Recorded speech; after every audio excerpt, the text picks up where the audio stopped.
are many ways to live full, meaningful lives, and that gender expression is one important way in which people do that.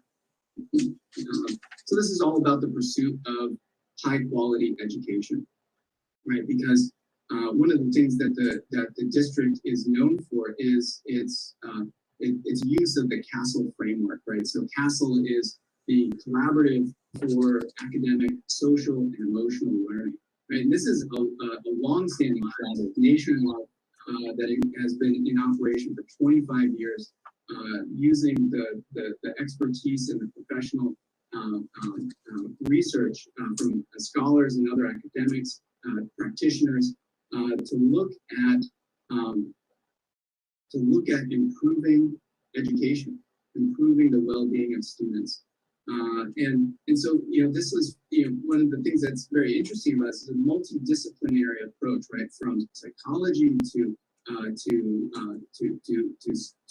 teacher education, economics, literature scholars, like there are many different, folks that were involved in this for, over 2 decades. Right, and they're all coming at the same problem from different directions, and they came to the same conclusion, right? And that is that students learn better when they are seen in the vernacular of today, and that this is that their curriculum, the guidance around using socially informed curriculum it actually improves literacy, improves numeracy, right? Because if we think about how we engage or how we build knowledge, it's because we feel that it's relevant to us, right? Or that we have a connection to it. Abstraction is one thing that is a higher order learning capacity. But that's reinforced with personal and validated personal experiences, right? So I guess let me check with my notes here. Right, so really want to enforce that this was evidence-based, proven research, right?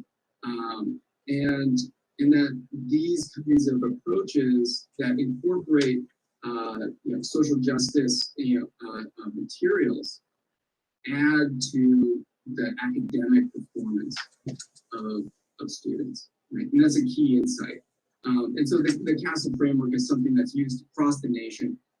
This is also, there's a kind of mirrored organization within the state of Connecticut. The state has its own collaborative, supported by participation from more than 24 state level organizations dedicated to the success and well-being of students and children.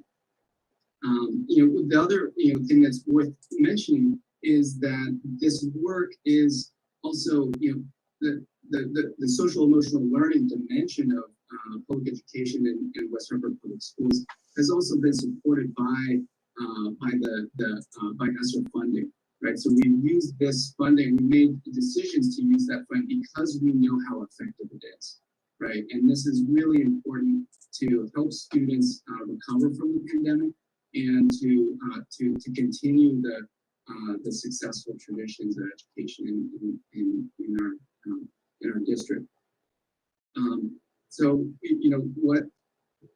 what we see is the first steps of the gender literacy curriculum and social emotional learning in general is a really showing a strong response to existing policy, but also leading the state in anticipating the future implementation of new curriculum that was passed, state statutes passed last legislative session that included a model K through 8 social studies curriculum for LGBTQIA studies, right? So at the present moment, the Connecticut Council for Social Studies and the State Department of Education are revising the social studies inquiry frameworks and standards so that the model curriculum that they produce are more easily adopted by, if you remember at the beginning of my presentation, adopted by district curriculum supervisors, right? So, in a way, West Hartford is ahead of the curve, but these are standards, education standards for LGBTQIA studies that will be released in 3 years. And with that, I think that's probably where I could stop, kind of coming full circle back to implementation and the structure of the district. So happy to respond to any questions. Thank you so much. Thank you so much, Jason, for your presentation. So I think I will start the questions actually myself. I know I'm sure the commissioners will do have a lot of questions. So what was the guidelines you guys adapted to create the curriculum? Like, have you looked at previous experiences, and if that was if was there any other experiences, how that is going on, if there is any other experiences where people implemented such curriculum in other places, and or did you turn out to experts to get their input and creating the curriculum? Did you talk to parents or kids? So how this what were the guidelines you guys followed to create and implement this curriculum? Yeah, thanks for that question. There should be a point of clarification before I respond. One of the things that I learned being on the Board of Education is that there are kind of division of responsibilities that happen between the board and the district, right? So the board is primarily a policy setting and an oversight body, right? And when we look at the construction of the curriculum, that is a management issue, right? That's something handled by the district, right? So in essence, we would say that the district is carrying out board policy, right? And then we eventually, through the course of building that and carrying it out, we evaluate how they've done that, right? So the board itself doesn't say read this book, that book in this way, with this kind of preparation, right? So so on the one hand, what I could say is what I know about what's been shared publicly at public meetings about the curriculum is that it's come from a number of community interactions from the One Community network that I discussed earlier. And then also with the LGBTQIA Alliance within the district, which is composed of other teachers, staff, and admin that were informing ways of addressing gaps in the curriculum. And so there's a way that there's both internal conversations about how to continuously improve the curriculum, continuously improve on the lived experiences of students in school and the need to address them, but then also asking for that kind of community participation through town halls and public feedback sessions. And so I know that has been a part of their process. And one of the things that makes curriculum construction in West Hartford Public Schools, Thank you so much. Before I start, I just want to say I will just notify that our technical problem has been solved and we have been live. So we're good. So now, Ted. I got a bunch of different questions for you, so I don't know if you want to bounce back and forth. I'll take yours. But again, just to build off of the last question.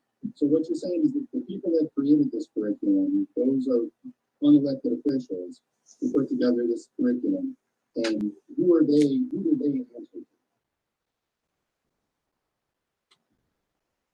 So if wanna just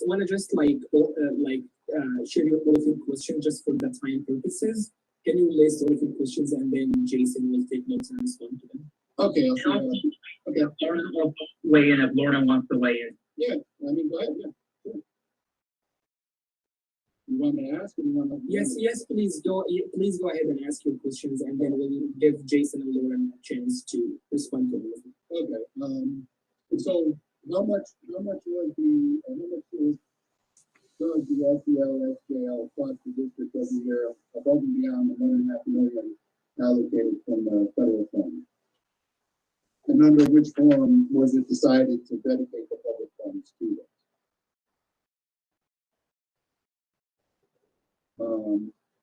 How was the decision made to switch to an SEL, SJL curriculum? And can you actually get into some of the curriculum and explain some of the curriculum? Can you define social emotional learning through an equity lens? Can you let individuals, can you let the public know the different parts of this SEL, SJL curriculum? I mean, just one line I happen to be looking here from which board of ed meeting is this? Equity advancement.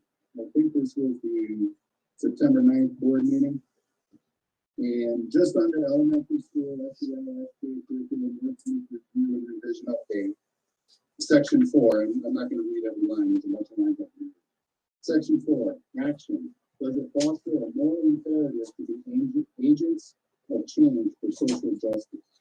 That's within the curriculum itself at the elementary school level.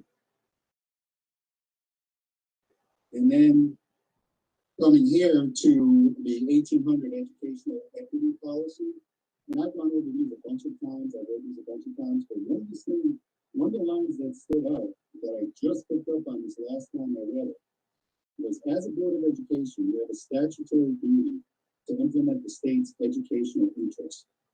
So I had a question for you. Do you represent the state or do you represent the parents when it comes to the schools, curriculum, what happens in the schools?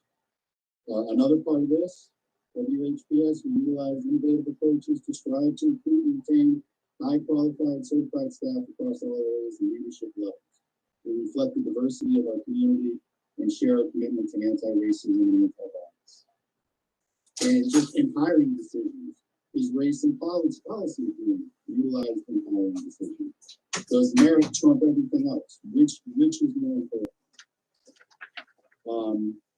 And again, I got questions that the people all night, but one of the most important ones, and actually one of the ones that I've been requested to ask, is who do parents inform when their children, or when they want to have their children, opt out of this curriculum?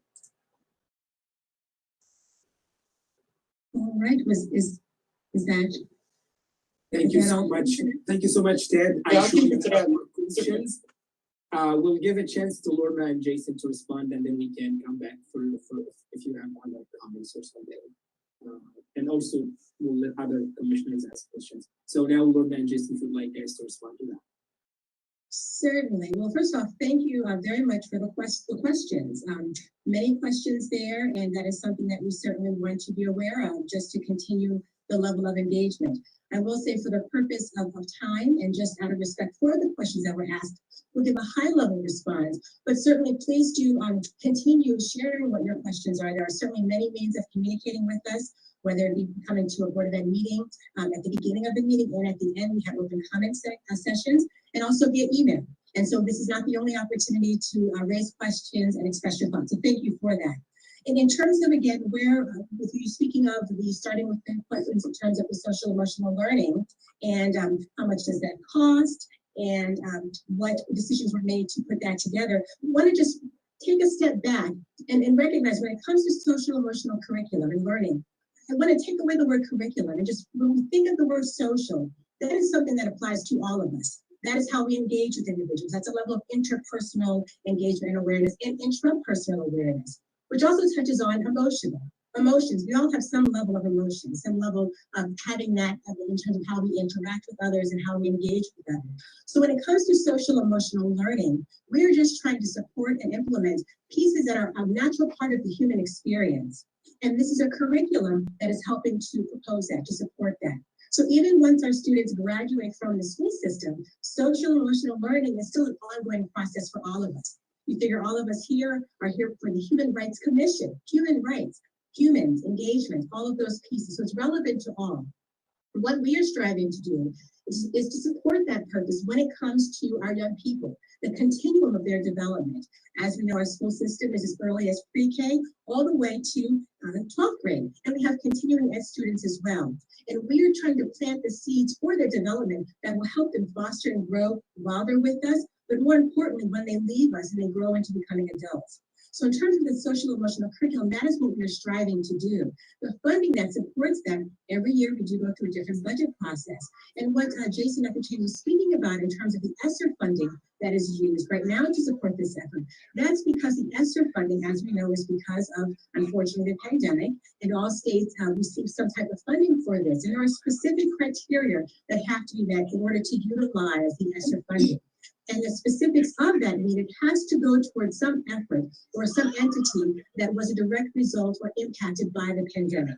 So when it comes to that funding, it has to go towards addressing some element that was impacted or influenced because of the pandemic.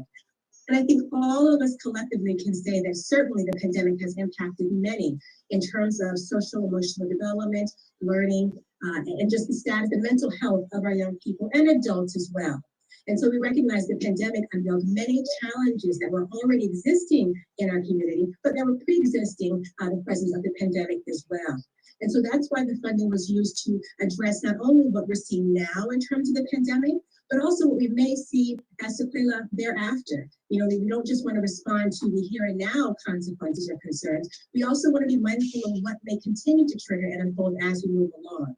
So that's kind of a high level umbrella piece in terms of what we're thinking of in terms of the importance of social emotional learning, why it's important to invest the funding in this, and how it approaches the development from the whole continuum of growth, not only from our young people, but as they continue to grow into adults. And there was so much that you said as part of your questions, so I was trying to kind of collapse it all into one piece as well. You also made reference to Policy 1800, the Educational Equity Policy. Again, that is just a practical way of responding to an effort that we have ongoing within our school system.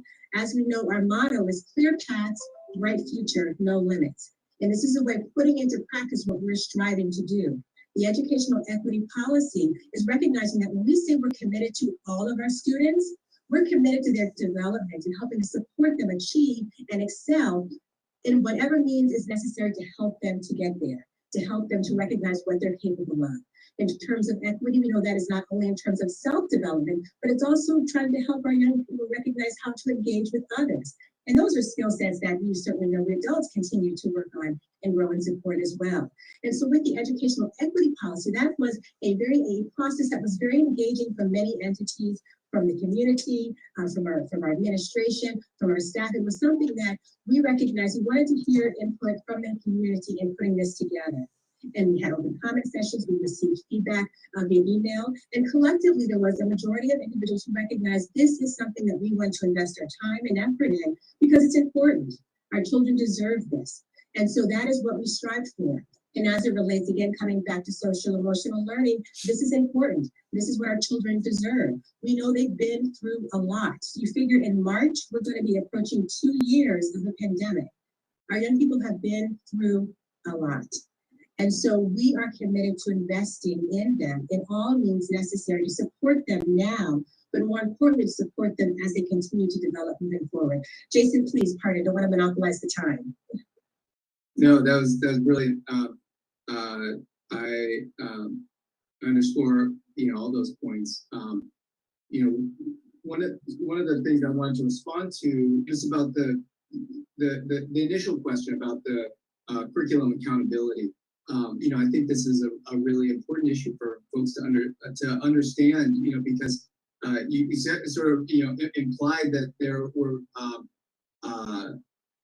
that elected officials weren't making those kinds of decisions, but elected officials don't have to have any training on education. Anyone can run for Board of Education. It doesn't matter. So so it's not necessarily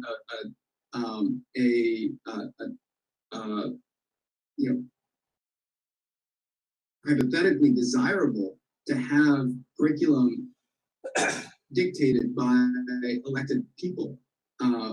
What instead we have is a system of professionals who have been licensed and have degrees, who spent years studying and training at the state's best institutions for teacher training and for the development of curriculum, and who spent time shadowing other teachers, learning in different school systems, and that when they're hired as curriculum leaders, they have already experienced a number of different learning environments, have been informed from many different schools of thought, and then bring that kind of expertise around what works for students, what works for the team of teachers they have, and that set of credentialing, licensing, and of using highly trained people to construct the curriculum is one of the best ways of ensuring that we have the highest quality education, and that these folks are dedicated to doing their job better every day, and that they're always thinking about how they can improve what they've done. And as we know, all large organizations change slowly, and that our district is a large organization. And so as we develop new curriculum,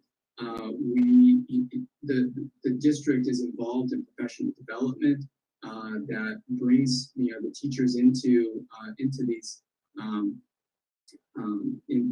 new competencies. And let's see. Also, you had asked about specifics from the curriculum, and what I can share with you, which might be I don't know if this is what you're interested in, but I can share the learning targets for it's sort of banded, so that there's a pre-K to grade 4 or grade 3 band, and then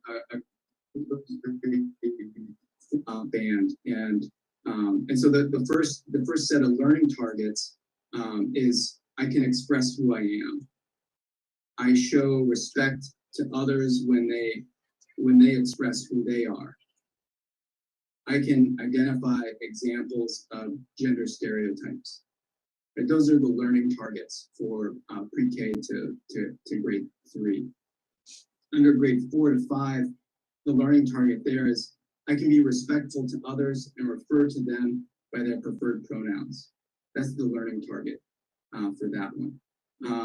So these are ways that those learning targets are achieved through different lessons, right? Some of those lessons are driven by children's literature, and that is, these are illustrated books, many by celebrated authors, award-winning authors, and they may be subject to change, but nevertheless, they are there to achieve those learning targets, right? So again, I can express who I am. Right? I show respect to others when they express who they are.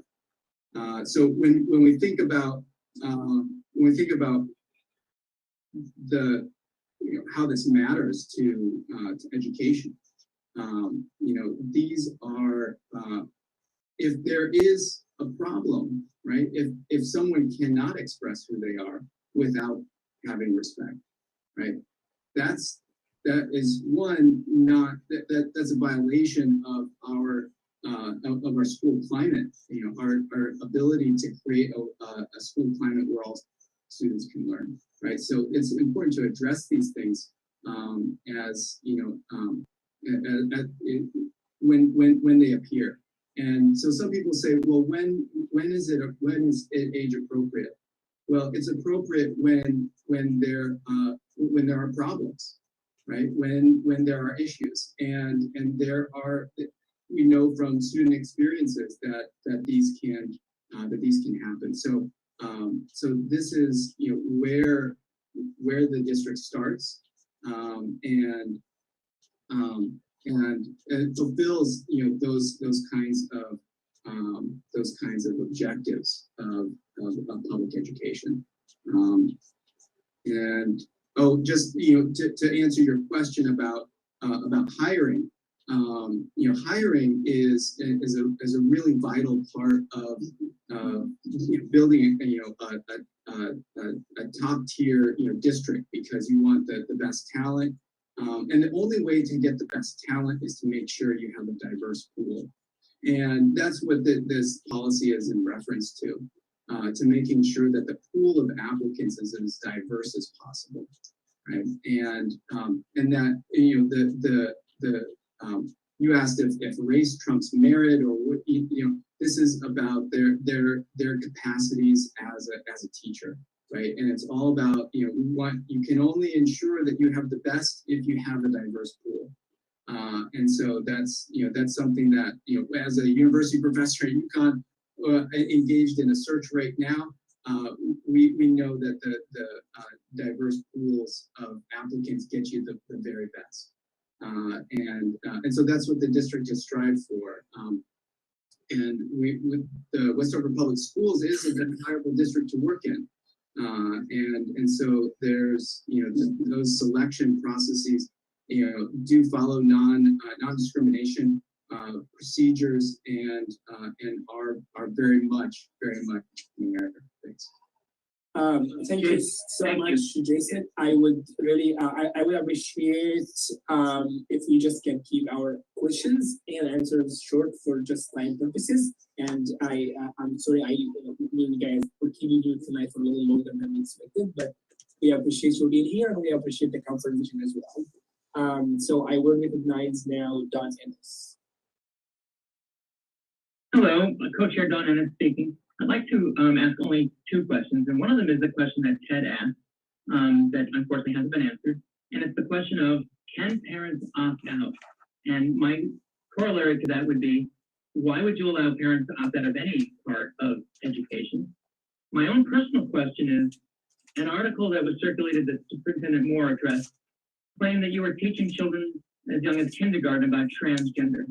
Now, on a personal note, I am transgender, and I've known that since I was 4 years old, as many trans people and gender non-binary, non-conforming folks discover at an age in where you basically learn about boys and girls and that kind of thing. So I'd like you to address those two, either Laura or Jason Oliver Chang, if you wouldn't mind. And I'm sorry about asking a long question.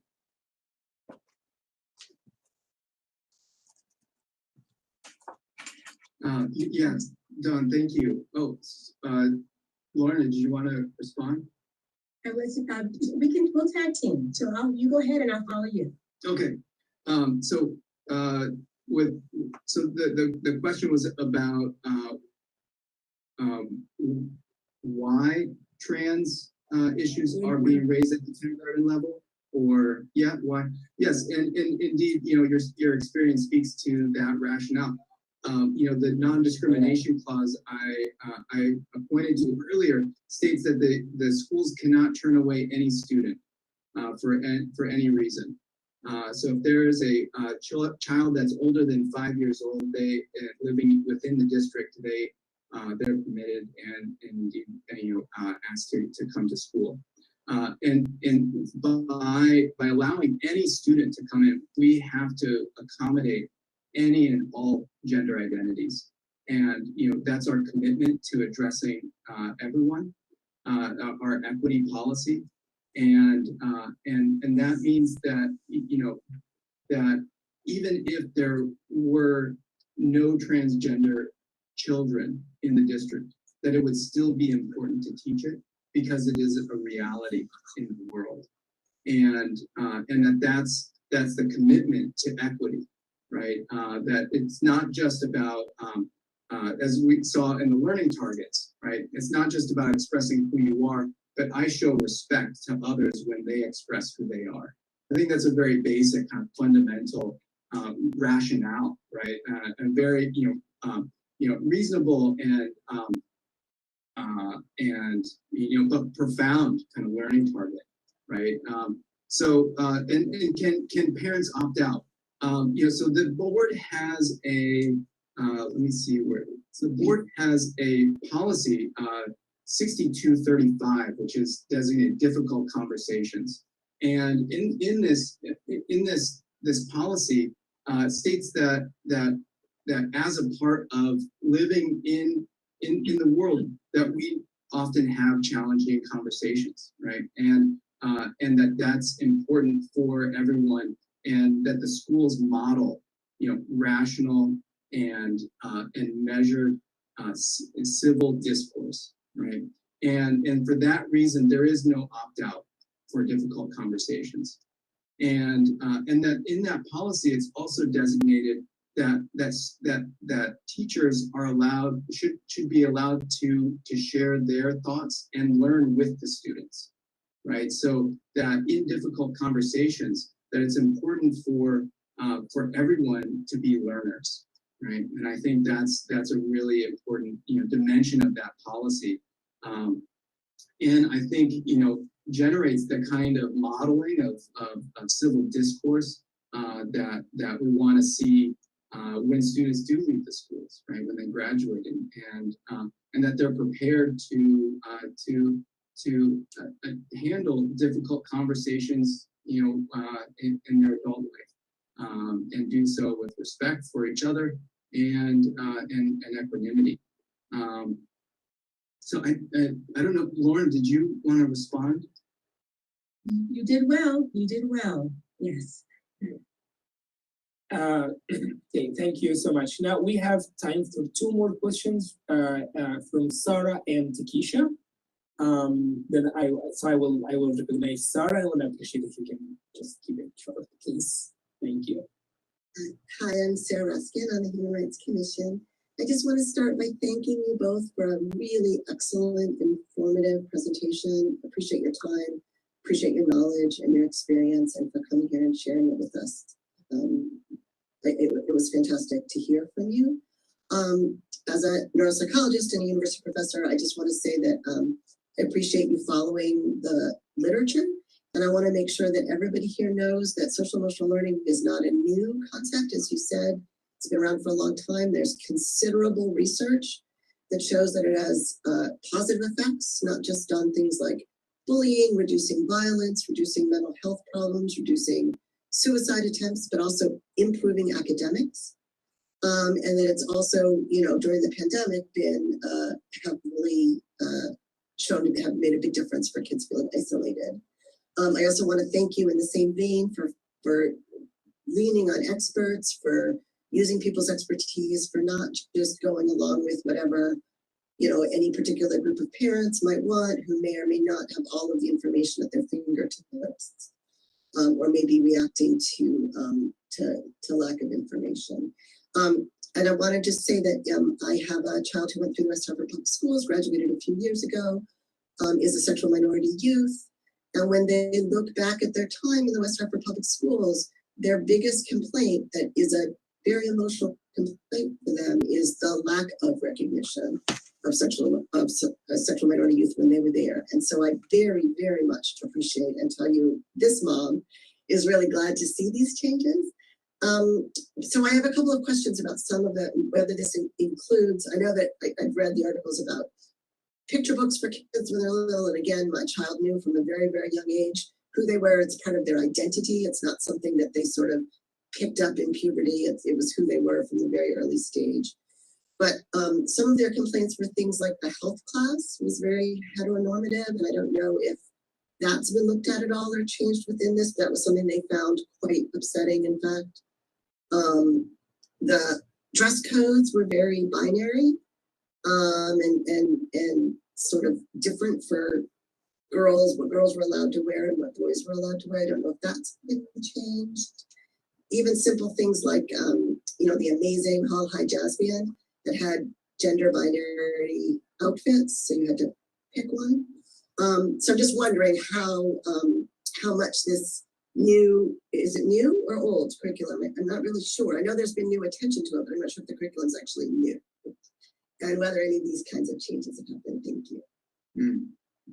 Yeah, thank you so much for, oh, I'm sorry, Lorna, please go ahead. That's all right. I was gonna thank you, as Jason was saying, thank you so much for your comments and for the questions. In terms of the curriculum and what is new, it's not new, it's enhanced. In other words, we're building upon where things were, where we're trying to modify, where changes need to be modified, and we're trying to further enhance a level of awareness and inclusivity. In terms of the examples you gave of some of the concerns that were raised in terms of attire, gender kind of binary attire, and the other examples you gave, those are examples that we want to hear of. We have heard of those, and we want to hear more of that. And that just reminds us that, as Jason described in terms of the role of the Board of Education, it is to implement policy. Our role is to govern. Govern is to give a North Star of what we're aspiring to. And the administration, the teachers, the principals, they're on the management level, the day-to-day work. But in terms of the policies rather, is a living, readable document. It's not something that just stays put forever and ever. No, policies get updated, revised. Touching on such subjects as you made reference to in terms of dress code, how archaic may they be? Do we need to modify them? So things that get addressed in policy are influenced by comments, concerns we receive from the public, but also certainly wanting to follow state and federal statutes and mandates. So there's certain things we have to change just to keep compliant, but there are times where we may need to modify in terms of how it may be implemented at a more micro level within our school district. So thank you once again for what you have raised. Have heard that, and it is certainly something to further explore and look into. So thank you again. Yeah, I would just underscore, for the clothing policy 5530, which has been revised, and it does include supports for gender expression, and that this is an important dimension too, because it is a part of those learning targets, right? That I can express who I am, right? And that one of the ways in which people express who they are is their clothing choices. Right, and if students are receiving, ridicule or being teased, or that their clothes become a problem for another student, then that demonstrates the need for these kinds of learning targets, right? So, and so when we see that, that's the indication that that this is age appropriate, right? That this is where the intervention can happen and make a significant difference in the lives of students. In addition to your question about the health class, yes, this was an issue that was raised last school year, and in the 5th grade, human reproduction, or I think it's the human health and development module that was based almost on, seemed to me to be almost based on a Johnson & Johnson advertisement for deodorant, and so it's kind of, I think the district, in its negotiating different kinds of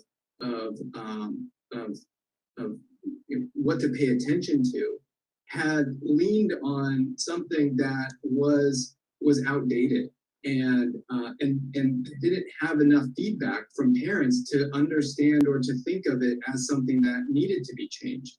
But there were a number of parents who had children with gender diverse identities, and that the human growth and development curriculum was changed with support from other experts around the state, and passed through the same curriculum development process that I outlined earlier.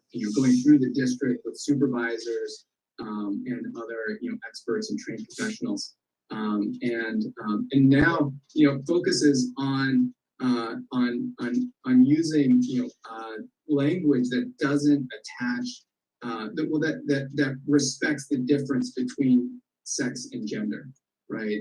Biological sex and gender, and that those are important, conversations. Those are important distinctions to make because of the way that gender identity is different than human development, right? And so in the way that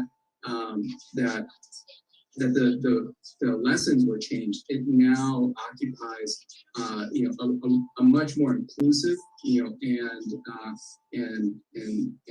accurate, I think, scientifically accurate portrayal for all students. Okay, if I could just follow up, thank you for that. A quick follow-up, not a question, just to tell you that it wasn't the 5th grade curriculum, particularly that I heard about. It was the middle school curriculum.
And a core reason we have bullying and problems in school is because people get disoriented as children to things that are not their normal, that doesn't look like them, that doesn't seem like them, that doesn't seem proper based on their narrow experience of the world.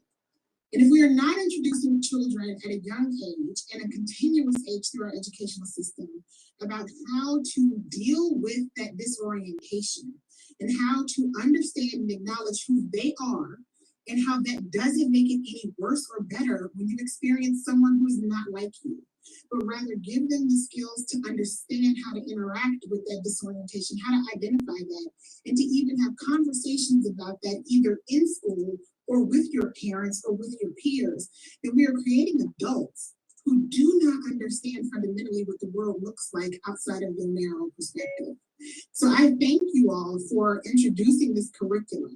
I think it's very important that we don't do anything in our school systems that is about indoctrination, but is literally about exploring the opportunities of the world and preparing people for the future, preparing children for the future they're going to enter into.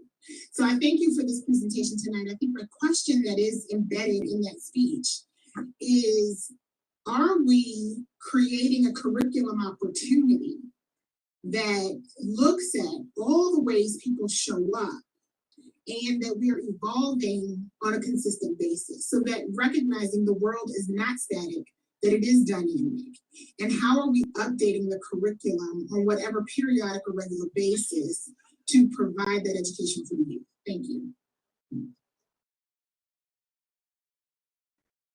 I thank you so much for your well-spoken comments and for the question. And your question, I would say yes to what you shared, in that with the curriculum, it's a concurrent process where it is one of introspection for the child for growing into an adult, really trying to help them to be confident in who they are, which means exploring who they are, trying to get a sense of who they are. What does that mean? And the concurrent piece is also learning how to engage, how to be respectful, how to interact with others who are going through their own exploratory process, whether it aligns with their own or may be different. And so it is for that purpose, it naturally will be an evolving process. It will be an evolving sense of learning and curriculum development. Again, the policy is living, breathable documents, curriculum is as well.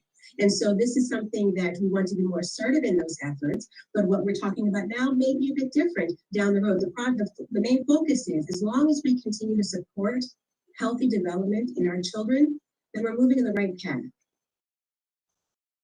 Thank you so much, Lorna. I will call on Liz Santo for the last question on this topic. Hi, good evening, and I'm sorry my video is not working, but I am a parent of three.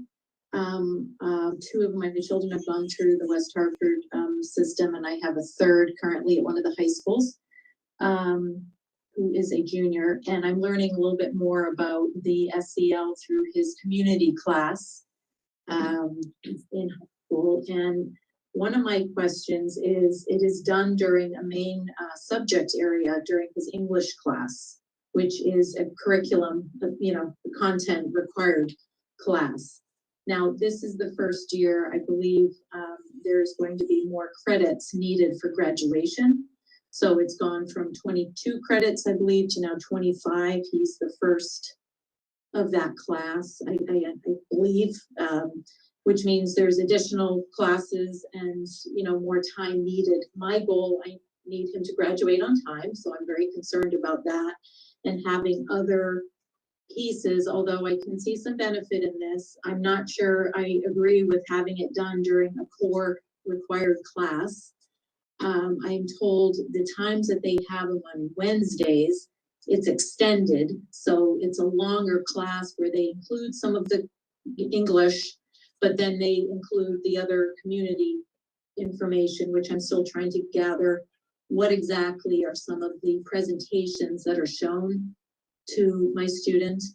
But nonetheless, I believe it only shortens the other classes on that day because of this inclusion of the community time frame. So I'm concerned about that because, again, we have more requirements, and I'm not sure if all of this belongs in the classroom. I think a lot of this dialogue should be included at home. We have very good conversations with my high schooler.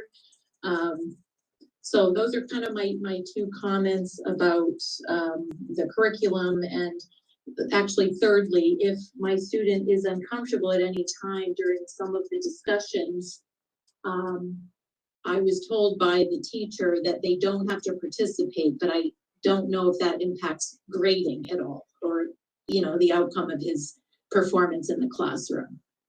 So those are kind of some of my points that I would love to hear your feedback on. Thank you. Thank you so much, Liz. Jason, you'd like to respond to that?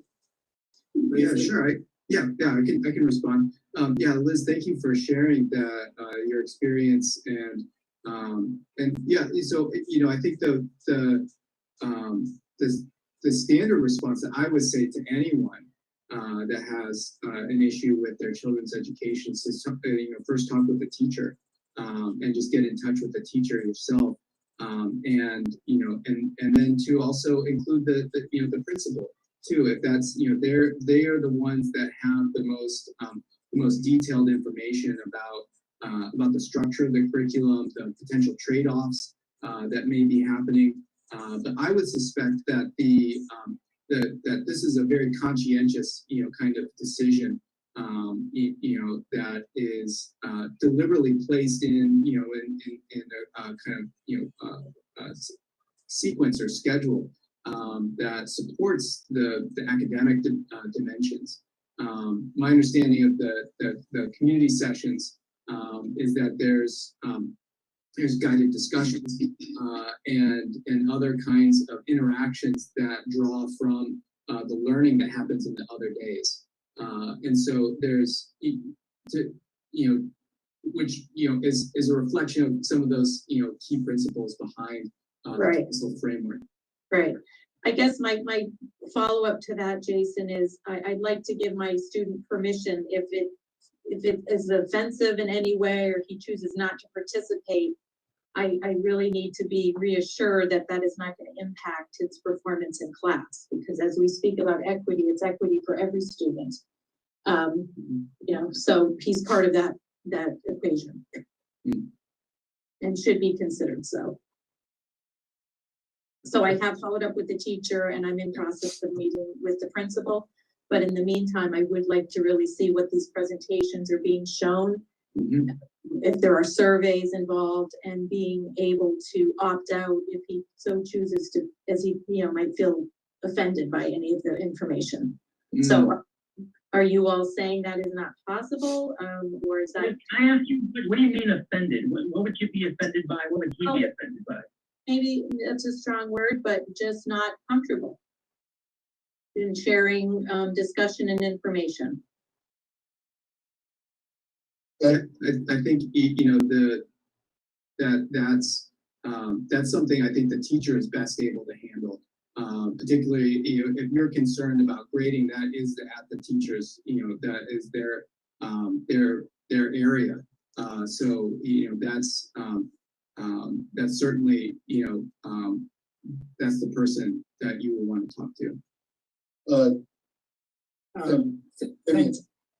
I just want to give a point of clarification. Isn't a question, Dr. Chang. It's because you brought it up. Policy 6235 that actually does provide an opt-out option, as provided by law. So things that are covered by law, such as freedom of speech, freedom of expression. So if a parent or a student wanted to opt out, they would have the opportunity to opt out. So Liz, you would be able to opt your student out under that guidance. I wouldn't take my word for it. I'd also talk to them about the policy that you did refer to, Dr. Chang, 6235, does allow for that opt-out option. Yeah, thank you so much, Ted, for the clarification. I would very sadly put a stop to this topic today, but I can assure you this is not the end of the conversation. We always welcome Jason and Lorna back. We always welcome any questions or comments you guys have of the commission or the public. You can email the commission at any time, and we will gladly share your concerns and questions with the Board of Education. But also, you have a direct access to Board of Education. You can email them or talk to them at any time, attend also their meetings, and I'm sure they will more than happy to communicate with you and answer all questions you have. As I mentioned, this is not the end of the conversation, but unfortunately, this is the end of our time for that topic tonight, because we still have some items of the agenda to go through. So I would love to thank Jason and Lorna for being here today and for talking to us and for taking so long of their time tonight to be with us. So thank you so much, Lorna. Thank you so much, Jason, for being with us today and for all the work you guys do for us and for our students and our community. So thank you so much. You are welcome to stay with us. You are welcome to excuse yourself.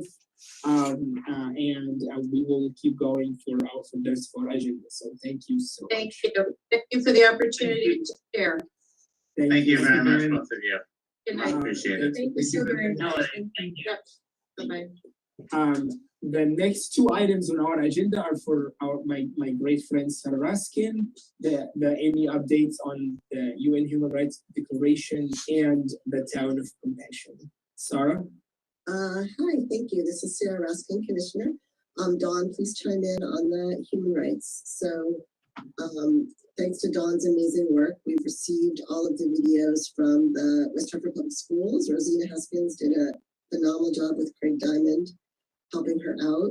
They're gorgeous and adorable. Pramod, are you still here? Yeah, did an amazing job with the Mayor's Youth Council. In fact, it's a little bit of a competition, which of those are better filmed, I have to say, but they're excellent.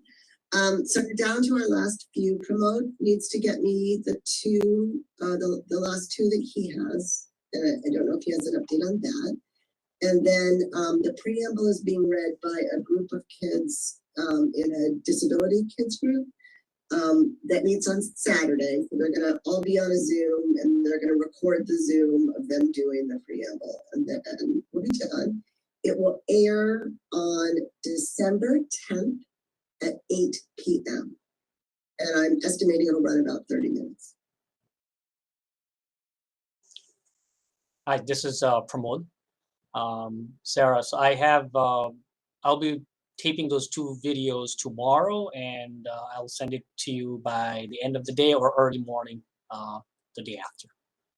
Thank you, thank you, thank And I'm you. going to chime in. Thank you, Pramod. Chad Ellis at Bristow is also a big resource for us, and our former co-chair, Adrienne Billings-Smith, will appear with her family. She's the only adult appearing in our program, and I couldn't think of anyone else I'd rather have represent the grown-ups of West Hartford. And I just want to say that hats off to Sarah for helping and for leading and coordinating and editing this monstrosity that will be shown on December 10th at 8 o'clock. It's going to be great. It's going to be glorious. It's going to be great. So Adrienne and her wife are the 2 adults.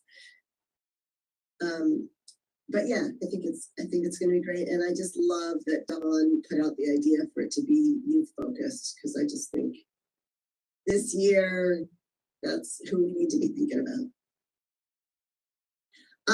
In terms of anything else on that? In terms of the town of Compassion, I had a long conversation with Mayor Cantor, and what we both came to by the end of the conversation was that there's some level of discomfort that she has that honestly I shared with the idea of having winners in different categories, that it just felt, I don't know, exclusionary.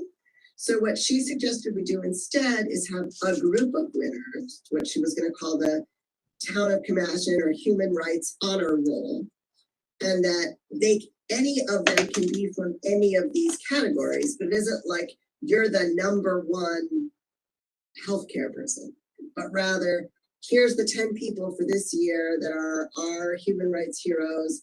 They come from one of these categories. Any of them could come from one of these categories. Am I making sense? Yeah, that makes sense. And I agree with Kristen's very aggressive yes and yes. down pitchings. You don't want to exclude anybody. You want to make anybody feel better than the next. So I agree. Right. I agree with that for sure. That makes sense. Why categorize Or- it? I think that's a great idea, actually. Yeah, and she suggested that the honor roll could live forever somewhere in town hall or somewhere on a web page, so that each year you add to it. And she left it up to us how many in 1 year we want to give out. I can alter the the Google form to make it more clear that it's not like who's the #1, whatever. Obviously, this isn't going to happen by December 10th. I was going to ask, when is this going to happen? So I'm happy to, and they're happy to send out the form and post it on the town website and send it out with the town emails. But I guess maybe what we can do as a commission is make a decision about a timeline that we think would be useful. March 1st. So back up thank you, Eric. Back up for me though. So when does it go out? When is the deadline for them to turn it in? When do we announce the awards? Donna, definitely after the holidays. I think it's going to get lost if we send it anytime between now and the 1st of January. So maybe we set like a February 1st, March 1st, April 1st progressive deadline. You were definitely right to break it down. I got excited about it. I wanted to do it already. Now we know you have a thing for deadlines, Eric. Getting excited. So thank you, Mr. Show. So we're gonna say February 1st, we start posting it everywhere. March 1st, the nominations are due. Wait, that doesn't give us time to decide who. About January 1st, we put it out. February 1st, they're due. March 1st, we meet and decide. April 1st, we announce. I think that's a perfect plan. Okay. Thank you. But Sarah, the more important question is, are you going to still be with us then? So, I thought I wasn't, but according to Essie, I actually have 1 more year. Yeah. Yeah. Not to put you on the spot, but to put you on the spot because I think we need you. We got you, Sarah. Nobody's. It's all a plan. We planned it. That's right. And it worked. So just when you thought you were out, they pulled you back in. exactly. Good job, team. Thank you so much. Thank you so much, Sarah. Thanks for all your work on that. Any questions on that those two topics? See none. Okay. So the next topic is I would assume some discussions will be. This is the school resource officer update. Of course, Aurora is not here today, so we have Ted and Don. Would like to give us an update on that, especially the event with Representative Jim Chris. Aurora sent an email earlier today with some points and some resources, but I'd like to defer to Ted and have Ted provide his perspective and that of the people that he encouraged to attend the meeting. I mean, it was fine. You go into a meeting like that and people have preconceived notions, and it was actually preconceived notions on both ends. And I'll tell you that the best thing that happened with the meeting is a couple of us, after the meeting was over and everybody had gone, Aurora and a couple of the girls, and me and a couple of other people that had shown up, we were talking. And one of the things that we pointed out, they had talked about some of the issues with SROs and Watergate. And what we had talked about was the SROs that we have had in West Hartford, how long we've had SROs in West Hartford, the interaction with the students, with the families, and everything that happens in West Hartford, and how all the families and all the parents and all the students are, in favor of the SROs, and what might work or what people want to do in one town out of the 169, 159 towns out here in Connecticut.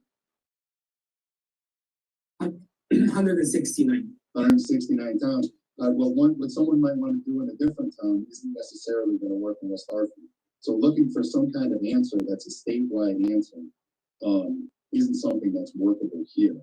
And what I came away from, and that's, we're talking with everybody, not just the people that came, who I had told about the meeting, but other people that I'd spoken with about, liking the idea of having the SROs, at least here in the West Hartford schools. And some of the things that they weren't aware of. The SROs are only in the high school. Again, we've been doing this since, I've been living here for over 50 years, and we've had SROs and police that have been involved with the school system. So that's the feedback I've gotten. And actually, that's the feedback I've gotten from everybody I've talked with. And that's not just talking with people who happen to be conservative or only on one side of the political spectrum. It's talking to people who are Democrats, people who are liberals, people that basically just live in town. And most of the people that I've spoken with, they're in favor of the SROs, even the students that I've spoken with, kids that I've coached, kids that are in school right now that I know, kids, or families that I know. So that's the feedback that I've gotten. Thank you so much, Ted. I recognize Sarah. Hi, Ted. This is Sarah Ruskin. I just wanted to clarify. So I thought I heard you say one thing at the beginning, but it sounds like maybe I misheard you. So I thought you said that the majority of parents in West Hartford, or all of the parents in West Hartford, are in favor. And I was just wondering where you got that data from. But what you were really saying was the people you've talked to. Spoken with, yeah. Yeah, because I will tell you that the people I've spoken to are not. So there's definitely at least a contingent of people who are not in favor. So I just want to make sure that I understood if there had been a study or a questionnaire or something like that. Thank you so much, Sarah. So any other questions or comments on that topic? I'm going to add a couple things. Sure. I arrived an hour late. They were the people who attended split into groups where they were discussing a scenario about a student and a violent act. And the three groups were all having very different conversations. One group seemed to be focused on the racial aspect and the criminal justice part. Another group was very much embroiled in what kind of counseling or rehabilitation or resources were available to the students. And the third group, in another room, was split entirely along racial lines. Every person of color in that room was trying to explain to the people who were white like me that school resource officers are not someone that they feel comfortable around. And among the white people in the room, including me, and this is Don Ennis, by the way, hello, were two officers from SRO, and they were both highly educated. They both had master's degrees, which, you know, for a lot of the people in the room was a bit of a surprise, but as a learning experience, that they weren't just people who passed the police academy test. They went to graduate school for this, to deal with young people and to work with young people. I represented a friend in saying that this is not just a racial problem, but that the school resource officers often are not looking at all students according to what we were just discussing, SEL, in terms of gender and in terms of identity, and that some students feel very misrepresented by the school resource officer who might be not open-minded to different gender presentations or identities. In addition to that, I said what I said here. I said that I looked into the eyes of moms coming out of the firehouse in Sandy Hook, and I thought of what happened in Detroit or North Detroit yesterday, and I thought, thank God there was an officer in that school. And I said to the people who are not like me, people who are melanin rich and who identify as African American or Black or Brown, I said to them, as much as I want that school resource officer there to protect my kids, I recognize and I respect and I understand that it's the last thing you want to see. And I have to, you know, say that I'm still split on this issue because of my wish that officers be there to protect my kids, but also to validate the experiences of children who don't feel comfortable around school resource officers. So I came away still feeling torn, but I thought it was really good to hear different experiences. And it was a really civil conversation. It really was, even between Ted and me. Ted, do you want to go next? Yeah, I can. Just one question with that. With the, what did you say, melatonin rich? Okay. Were they from West Hartford? Were they from West Hartford? You're muted. I'm sorry, I'm on mute. Some of the people were, some of them weren't. I think there were people who were from another group from another town. Because I think a lot of the people there were from different towns. Some of the girls we spoke with were from Waterbury. So that's yeah. I didn't do an ID check, to be honest. Yeah. I'm not sure. I can't answer that. Right. Yeah, we were talking with a lot of them. So, and then again, like you said, it's you know, town to town. So, and you know, all the experiences that we've had, all the experience I had, all the experience that people I've talked to, they've been good. I mean, are you going to have some bad experiences with SROs or with cops in general, or just with other people in general? Yeah, that's going to happen. But I mean, that's part of life. And if you have a couple of people who might not want the SROs there, Dawn, you put it out. What is it? Between all and comments, about 3,000 students. So let's say 200 of them don't want the SROs there. Well, okay, you get 2,800 to do it. Thank you so much, Ted. Sarah? Sarah, then Eric. I'll be quick. I just want to urge us again, as I said in the last section of this meeting, to follow the data and the science and the research that's been done, rather than our own sort of personal reactions that come from different places. I urge you to read the article that shows that schools with SROs are more likely to have fatalities in school shootings than schools without SROs. So if we're saying that they're there in order to protect our children in case of a shooting, then they're actually making it worse.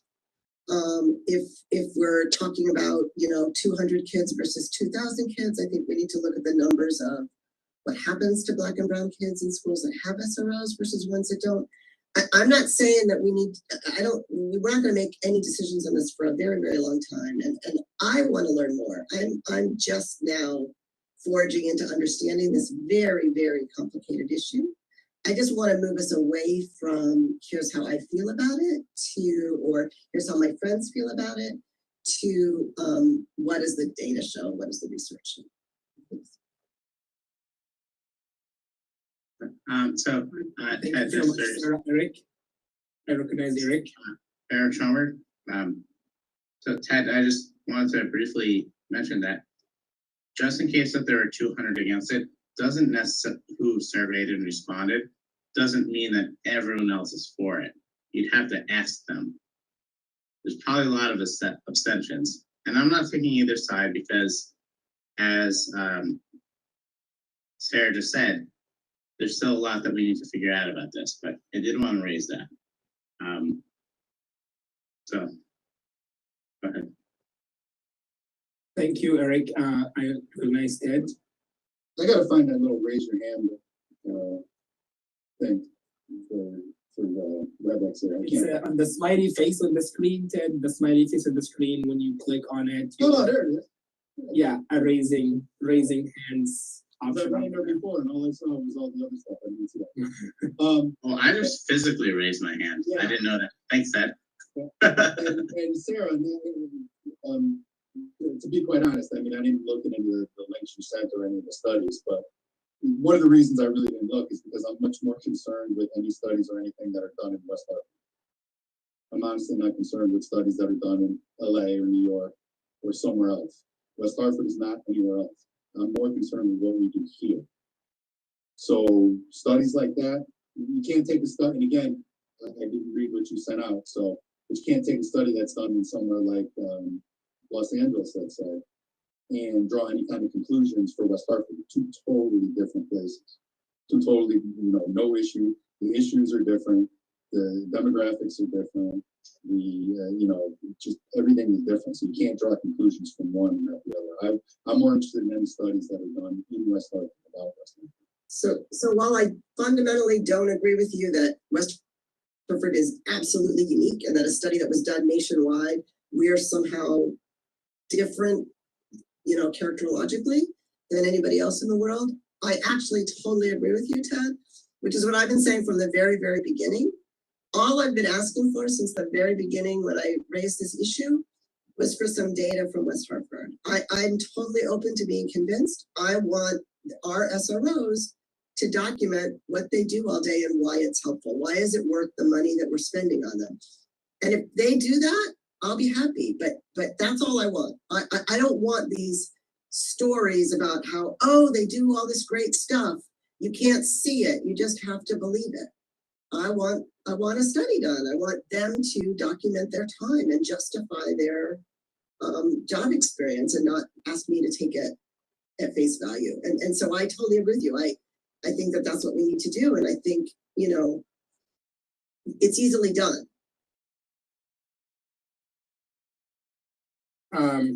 Thank you so much, Sir Eric. Just one follow-up question. So I did read one of the articles that was sent out that indicated that in schools with SROs, there was a higher degree of violent shootings, and that the premise was the presence of the officers did not prevent the violent shootings and the deaths.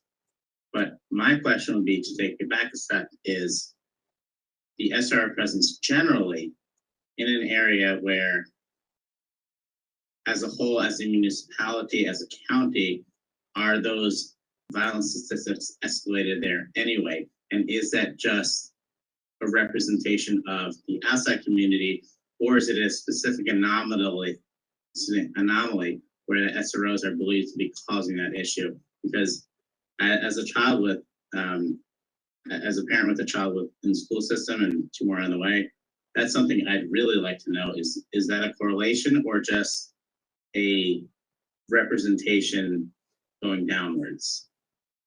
I don't want to take up the time now, but I'll send you the original article, Eric, which does control for that. Their premise was that students come more heavily armed if they know there's an armed officer in the school, and that's why there's greater violence. But I'll send you the original article. I'll send everyone the original. Yeah, thank you, Sarah. So again, I've done a research before on that topic, and I wrote a paper on that topic before, and research has been done in North Carolina and Texas, and other places in the country. North Carolina, Texas, and two more states that's skipping my mind right now. And data shows that number one, it does not make any student feel safe or safer. Number two, it actually hurts the grades of the students. And when they control the cumulative GPA of the students in school district with SROs versus not actually students who go to school with SROs, they score lower on their grades. So for all of the reasons of uncertainty and safety issues and risk, all witnessing all the time, a gun police officer walking around causes some anxiety and causes students not to focus and lower their scores. Plus, of course, the highest risk, in my opinion, of course, is the increases the number of the pipeline from school to the criminal system, and that increases that highly. Again, those researches was done in multiple states around the country, and to Sarah Anton's point, I do not believe West Hartford is that unique. I do believe West Hartford is unique because I love the city, this town more than any other place, but also in a sense, West Hartford is not unique than on all of those places. But also, I would love to see data from West Hartford. Kristen, did you have a comment? And that would be the I last. just had a comment just on kind of what you said. It's not scientifically proven, but from me being both Black and African American in the school system, going to the high schools with SROs there, me personally, from my friends, when I was in high school, there was probably 10 of them, which is not a lot. They wouldn't participate in after school activities because that SRO was there. Because they were brown, they were scared, they didn't want to be around him. They did not want to be around him. It was the same guy for our entire, 4 years at Conard or at high school. And they wouldn't stay after. They didn't want to do sports. They didn't want to do anything that was extracurricular. So like I said, that's not science, but that's my personal experience from me going to school and seeing both sides. My white friends, they were fine. They do, whatever. And my Black friends, they wouldn't want to do any of the extracurriculars or stay after and do clubs and stuff. And honestly, that was the reason why. So I'm like Dawn, I'm not for or against. I'm kind of like that stuck in the middle because I kind of see both sides. So I can't really agree with one until I learn more, which I need to research more. But just from a personal aspect, that's what I see. So thank you so, Kristen. And what you said is actually very sad. And I would love to do a qualitative research on you and your friends do some descriptive phenomenology study and your friends. I think that would be very interesting study as well, and it's very localized, so that would be very cool. yes, absolutely. So I for the sake of time, we'll move on for the next topic, which also I would assume we'll have some discussion on it, and that for Takesha. Before you do, can I just make one more point? Sure, done. I promise I'll be short. And I understand it's almost 9 o'clock. I'm sorry. And by the way, I'm at the Boy Scouts picking up my youngest. To Ted's point about the fact that many of the people who were Black at the meeting were not from West Hartford, I do think that because there were a lot of people who were encouraged to come to make sure their voices were heard, it doesn't invalidate a Black person's opinion just because they're not from our town. If anything, West Hartford is full of people who have only recently moved here or considering moving here or have lived here all their lives. It's not all natives, where none of us are natives unless you're Native American. West Hartford is a town where people come from other places, including me. So I don't think it's right to invalidate people's opinions just because they were not from our town. And I also just don't think it was really a fair representation of West Hartford, since there were so many people who came, as Ted said, with preconceived ideas. So for whatever reason that was organized, I'm hoping that people came away having learned something about this issue rather than reinforcing their own particular views, including my own. Thank you. Thank you so much, Don. Now I recognize Takesha to update us on the crime petition. Takesha, you have the floor. Okay, this, I'm sorry, what was that? I don't have the agenda in front of me. According to the crime petition update from her rights, correct? The crime petition. Oh, I don't have an update on that. I think. I think. That's Ted. I That's think Ted, that's yeah, Ted, sorry. 'cause he was the one who was Yeah, that's, yeah. interfacing with, yeah. And I spoke, I have it envisioned under Takesha. I spoke with a couple members of the town council, and they told me that basically right now, nothing's happened with it, and it's gonna be picked up in January because of the election and then the holidays and getting the new committee members and everything else, that it's gonna be picked up in January. Okay, thank you so much. So no update on that one this time. So we have now, we're out of time, but our next meeting will be Wednesday, January 5th in 2022, and hopefully we will send an email to see if you guys are willing to kick 2022 in person or remain virtually. And hopefully we will get your full participation on these emails. Then we will decide and we'll share with the administration our final decision.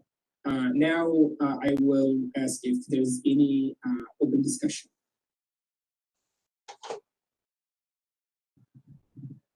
I see none, so I'd like to thank you all for today, for a great day, and if I have a motion to adjourn. Adjourn.